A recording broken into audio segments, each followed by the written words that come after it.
मैं कह सकता हूं कि मेरे लिए ये कोई आसान कदम नहीं था।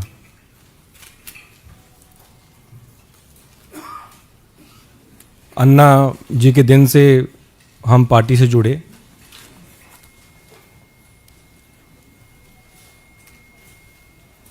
और लगातार दिल्ली वासियों के लिए काम करते आए, एज ए एमएलए भी और एज ए मिनिस्टर भी।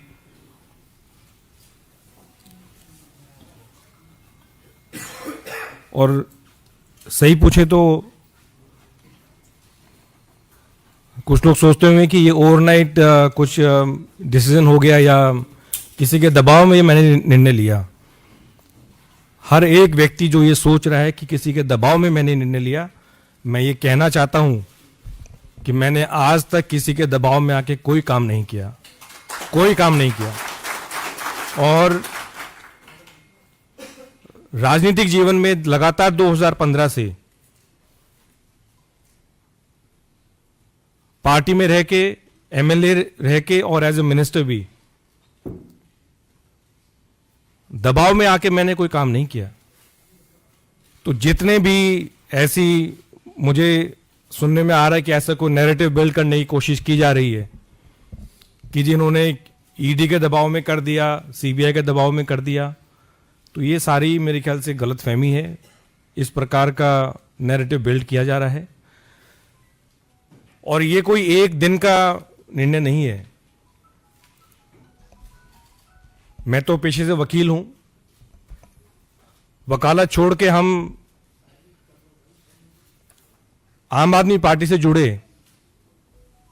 अन्ना जी के टाइम से, और मेरे ख्याल से केवल मैं नहीं था, हजारों लाखों कार्यकर्ता लोगों ने अपनी नौकरी छोड़ी, अपना काम छोड़ा और एक विचारधारा से जुड़े, एक पार्टी से जुड़े क्योंकि उन्होंने उस पार्टी में एक उम्मीद देखी, एक व्यक्ति में उनको उम्मीद दिखी।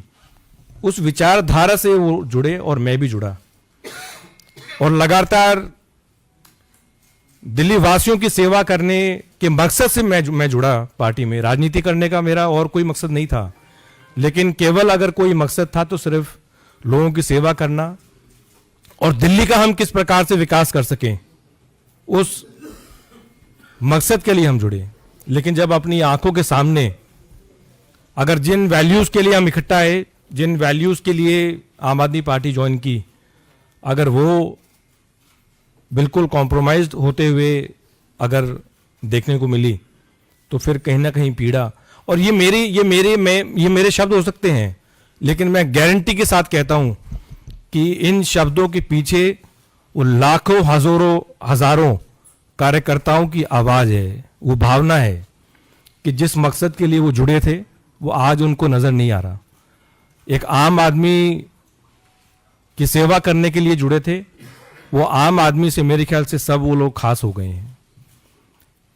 मैंने अपने पत्र के माध्यम से जो किन कारणों से मैं आम आदमी पार्टी छोड़ी, वो मैं उसके बारे में कुछ ज़्यादा नहीं कहूँगा। मैंने अपने पत्रों के माध्यम से सारी चीज़ें लिख दी हैं, लेकिन इतना ज़रूर मैं कह सकता हूँ कि अगर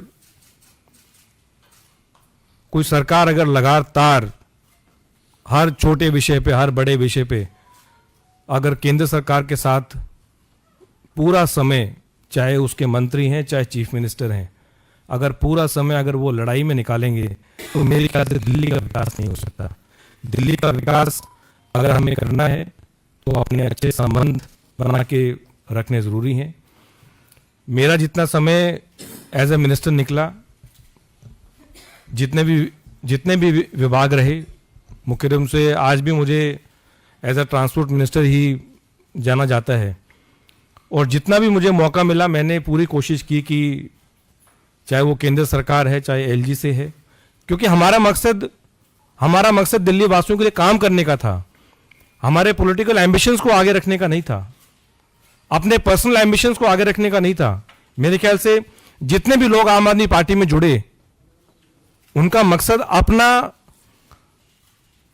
कि किसी चीज की वजह से अब मैं जो चाहता हूं वो ऊपर हो, वो मकसद नहीं था। लोगों का काम करने का मकसद केवल था। और मुझे पूरा यकीन है कि अगर दिल्ली का विकास अगर वाकई में हो सकता है तो फिर वो केंद्र में जो बीजेपी की सरकार है उसके साथ कंधे से कंधा मिला के एक मजबूती के साथ आगे बढ़ के उसका विकास हो सकता है। और यही कारण रहे कि मैं बीजेपी के परिवार से जुड़ा हूँ आज। हमारे आदरणीय और सबसे लोकप्रिय प्रधानमंत्री नरेंद्र मोदी जी, उनकी जो विजन है, उनकी जो नीतियां हैं, उनके जो काम है, उनसे कहीं ना कहीं इंस्पायर होके और उनकी लीडरशिप के अंडर और आदरणीय अमित शाह जी, हमारे जो पार्टी के प्रेसिडेंट हैं, नड्डा जी, जितने भी और सीनियर लीडर्स हैं, मैं समझता हूँ उनकी गाइडेंस के अंडर मैं काम करता रहूँगा। पहले भी काम करता रहा हूँ और एक चीज़ की गारंटी देता हूँ कि जो भी मुझे रिस्पॉन्सिबिलिटी दी जाएगी उसको मैं पूरी ईमानदारी के साथ निभाऊंगा। और मेरा मकसद, मैं फिर रिपीट कर रहा हूँ, मेरा मकसद केवल राजनीति में, मैंने जब प्रैक्टिस छोड़ के जब राजनीति ज्वाइन की तब भी मेरा मकसद था कि लोगों के लिए, दिल्ली वासियों के लिए और देशवासियों के लिए कैसे काम किया जाए। वो पहले भी था, आज भी है और हमेशा रहेगा। और जितने भी यहाँ सीनियर लीडरशिप है, मुझे समय समय पे उनका गाइडेंस मिलता रहेगा और हम दिल्ली के लिए और देशवासियों के लिए काम करते रहेंगे। जय हिंद।